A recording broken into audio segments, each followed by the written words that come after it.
Iniciando nosso Trem das Sete podcast, vamos falar sobre essa manifestação pro impeachment que houve, estreando aqui no canal logo com esse vídeo, né? Com esse podcast, na verdade, para que você possa escutar sem estar preocupado em olhar para o celular. Esse novo formato, o pessoal fala podcast, mas nada mais é do que um formato de rádio que nunca vai morrer. A rádio sempre vai estar presente na vida de todos nós, né? Então vamos lá. Tivemos em final de semana as manifestações pró-impeachment e pró-vacina, né? Ou como queiram, contra presidente e a favor da vida. E as pesquisas, como sempre, ainda apontam aquele núcleo duro de 30% que a qualquer custo, mesmo que morra o seu parente sem ar, esbaforido, continua amando e venerando. Venerando é ótimo, né? Venerando. Ah, meu Deus. Venerando o mito, o ser mitológico das profundezas, o verdadeiro Hades, que se alimenta do ódio do ser humano, que se alimenta do medo, que se alimenta da revolta, da intolerância, que é Jair Messias Bolsonaro e todo seu clã. Gente, falta pouco, tá? Uma coisa eu tenho certeza, que mesmo que não saia o impeachment, depois de todo esse estrago, este abalo, provavelmente, muito provavelmente, ele não consiga ser reeleito para o bem da humanidade, não somente dos brasileiros. Mas não para por aí não, né? A gente vê aí na internet, eu tive, assim, eu até pensei que fosse uma deepfake, que fosse algum tipo de montagem. Aquela que se diz atriz, né? Ou ex-atriz, que se diz ex-atriz, Antônia Fontinelli. Antônia Fontinelli, ela vai lembrar de mim. Se ela ver meu vídeo, alguém comentar, ela vai lembrar de mim meados do ano de 2005. Acho que foi 2005 ou 2006, 2005. Que ela ainda estava batalhando ali, tentando ser elenco de apoio na Globo, antes de se casar com Marcos Cláudio, quando na verdade ela estava conhecendo um outro Marco, que era o Marco Rica. Talvez ela se lembre, né? A Antônia faz parte daquele grupo dos artistas revoltados, recalcados, que nunca conseguiram exercer a arte, ou por falta de oportunidade, ou por falta até mesmo de talento, mas provavelmente por falta de talento. E a Antônia ridicularizando o envio de cilindros de oxigênio para Manaus. Gente, é surreal a gente enxergar isso hoje em dia. Ainda mais a pessoa falar isso publicamente. Não respeitando a dor, a agonia, o sofrimento das pessoas que estão ali com seus familiares, não somente vítima de Covid. Bebês recém-nascidos não estavam conseguindo respirar por falta de oxigênio. É desumano, sabe? Não tem palavras que não sejam de baixo calão para descrever o que esta senhora, porque já não é nenhuma adolescente, por mais que ela tente fazer um apelo estético, por mais que ela tente ser atraente, por mais que ela tente, né, de repente até demonstrar algum tipo de atributo estético, algum tipo de beleza, que haja visto que é difícil ela conseguir fazer isso, mesmo que ela tivesse fisicamente essa beleza, pelo tipo de caráter e de atitude e verbagia que ela joga, né? É complicado, não teria beleza física que compensasse tal ser, né? Mas a gente vê esse personagem, que até então eu pensava que fosse um personagem, mas não é um personagem, é ela mesma que faz isso. E mesmo que fosse um personagem, seria grave também, porque um tipo de personagem assim, e que não fica caracterizado, que é um humor, né, que é uma ironia, que não retrata a verdade, mas a pessoa faz isso como um personagem verdadeiro, seria pior ainda que a pessoa sendo isso, porque ela estaria desenvolvendo de forma intencional algo para fazer o mal. Essa minimização que está tendo em cima das mais de 210 mil mortes no Brasil, e não se resumem somente nos 210 mortes no Brasil, mortos no Brasil. Não se resume somente nisso, né? O sofrimento das famílias agregadas vai ultrapassar 1 milhão de pessoas. e a gente ter aquele moleque de 60 anos de idade sentado na cadeira da presidência, com aquele incompetente daquele genareco dele, dizendo que é especialista em logística, mas não consegue entregar uma encomenda da Federal Express, que é o Pazuello, na cabeça do nosso país. É uma coisa absurda e que a gente se pergunta como é que existem um grupo de psicóticos doentes, gado, porque para mim não é gado. Para mim são pessoas que sabem exatamente o que elas estão defendendo, são pessoas que se identificam com esta falha, com este aleijamento moral e ético que é o bolsonarismo. São pessoas que se sentem representadas por tal tipo de coisa. Então, para mim, não vem com esse papo de que ele é um encantador, de que ele ilude, de que ele engana, porque este discurso não me convence, não me compra.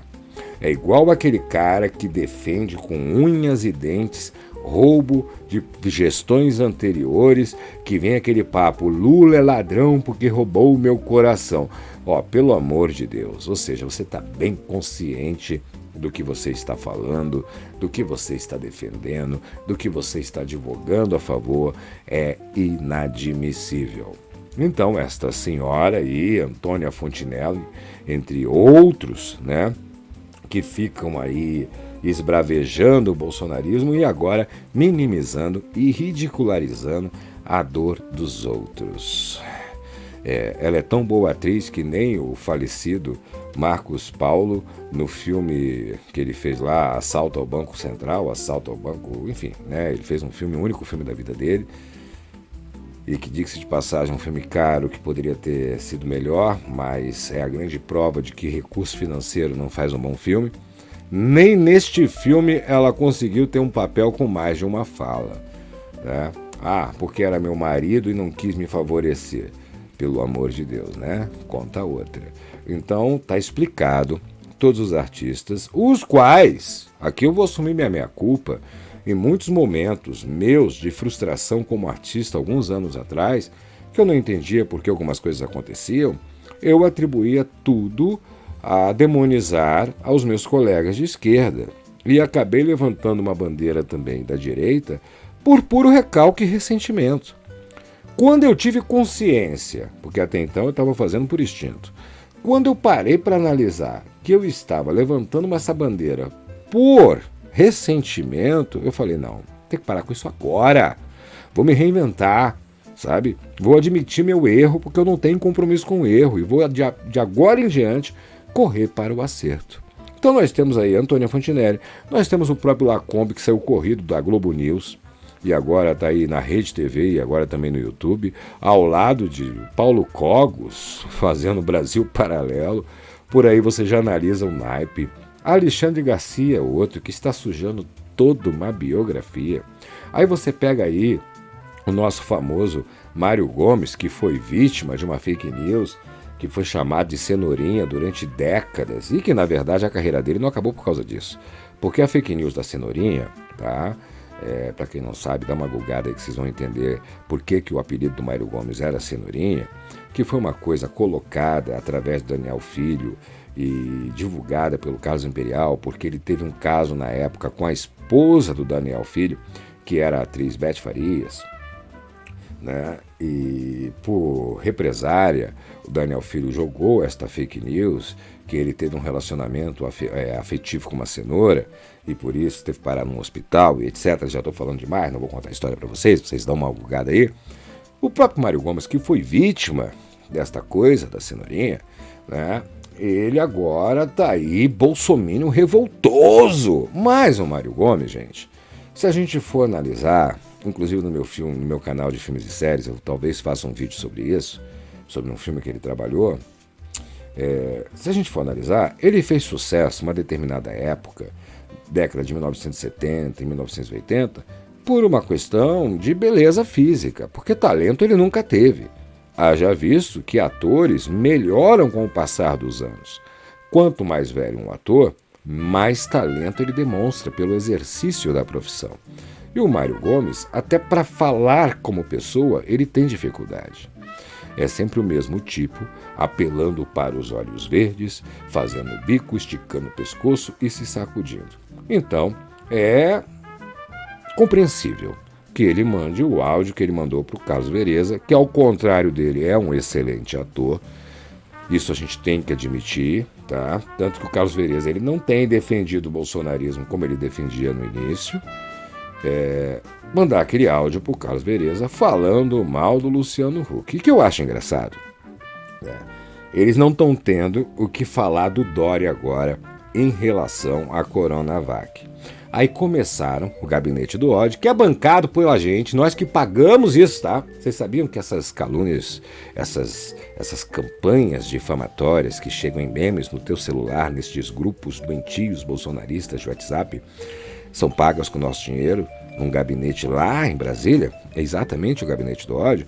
O Gabinete do Ódio agora tá botando o Dória como gay, calça apertada, e daí? E homofobia não é crime? E se ele é gay, usa calça apertada, a vacina dele, que ele fez acontecer junto com o Butantan, perde o valor? É assim que se avalia uma pessoa? Porque se for avaliar alguém pela sexualidade, Carlos Bolsonaro, carinhosamente chamado Carluxo, não poderia, em hipótese alguma, ser vereador no Rio de Janeiro. Não é verdade? Né? Então, é muito contraditório esse pessoal. O problema que enquanto eles estão falando besteira entre eles, a gente meio que tenta ignorar.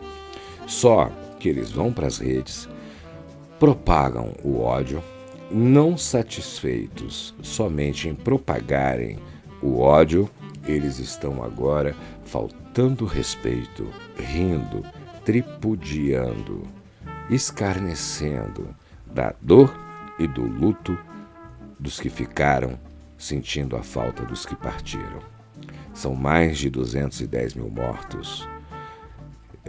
Eu não quero fazer nenhuma previsão pessimista, mas é fato que nós chegaremos a 300 mil em pouquíssimo tempo. E a desculpa agora do presidente é que ele não fechou as vacinas com a Pfizer, porque a Pfizer queria favorecimentos, queria um arrego, queria não sei o quê. Engraçado que na hora do Paulo Guedes dar favorecimento para os bancos, dele dar arrego de imposto de renda para o Neymar, dele perdoar a dívida de um monte de gente, dos amigos dele dar arrego pro velho do Havan, né? Aí pode. Agora, na hora de salvar vidas, 70 milhões de doses, não pode. Não pode, né? Afinal de contas, como diz o presidente, é uma gripezinha. Só que enquanto o infeliz espirra, o cidadão brasileiro fica sem respirar e morre de forma cruel, uma verdadeira tortura. Mas o nosso presidente sempre deixou claro que ele é a favor da tortura. Pessoal, vou ver se eu consigo trazer aqui essa semana o sacerdote de Quimbanda, Tata Leonardo, para fazer um podcast especial sobre intolerância religiosa. Se você ainda não é inscrito no canal, que eu aqui meio que de paraquedas, se inscreva no canal, ative aí o sino para receber todas as notificações aqui do nosso 37 podcast, e eu vou tentar vir com a máxima frequência aqui, trocar essa ideia com vocês e que a gente possa, né, escreve aí nos comentários, trocar essa ideia. É muito importante que a gente possa trocar essa ideia.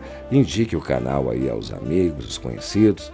É um canal aqui, mais uma iniciativa da Sine Qua Non, e eu estou contente em poder realizar, dar corpo a este projeto, que também foi um incentivo, também tem que deixar aqui, grande parte desse projeto foi incentivado pelo próprio Tata Leonardo, que eu acabei de citar aqui agora, e eu volto aos meus tempos de rádio, há uns 30 anos atrás, mais ou menos. Quando eu tinha um programa de rádio no Rio de Janeiro, eu retorno agora, e também trabalhei aqui no Rio Grande do Sul com algumas rádios, retorno aqui agora, neste novo formato, para fazer esta rádio cibernética, chamada atualmente agora de podcast, que na verdade nada mais é do que o bom e velho, incontestável, incomparável e, de certa forma, até mesmo insubstituível rádio. Só muda o aparelho, mas o som com a musiquinha no fundo é a mesma coisa. Infelizmente, Por questões de direitos autorais aqui do YouTube, eu não posso fazer o que eu gostaria de fazer, que é dividir com vocês o meu gosto musical, fazer assim um programa com trilhas musicais, com músicas, comparando, etc e tal. Mas aqui no Trem das Sete Podcast vai ser bem legal, porque você vai, além de ter esse bate-papo comigo, eu poder aqui de uma forma mais descontraída, porque por incrível que pareça, por mais intimidade que eu tenha com a câmera, falar sem a câmera é muito mais fácil. Nossa, vocês não imaginam. Então, por mais que eu tenha intimidade, fica bem mais fácil eu falar aqui sem estar mostrando a minha cara. Até porque tem aquele dia que eu não estou afim de fazer a barba, tem aquele dia que eu não estou afim de me vestir. E eu venho aqui e só falo. Que delícia, que coisa boa. Então você vai poder trocar essa ideia aqui comigo. E sempre que possível a gente tem aqui o entrevistado trazendo um conteúdo de primeira para que a gente possa debater, ter a troca de ideias e assim ir construindo o melhor para todos nós. Agradeço muito pela sua audiência. Se possível, compartilha esse podcast, indique aos amigos se você gostou. Se você não gostou, indique aos inimigos e vai ser um prazer estar sempre junto aqui contigo. Porque você sabe, No fundo, eu sei que você sabe que a mim tu encontras. Bela tchau.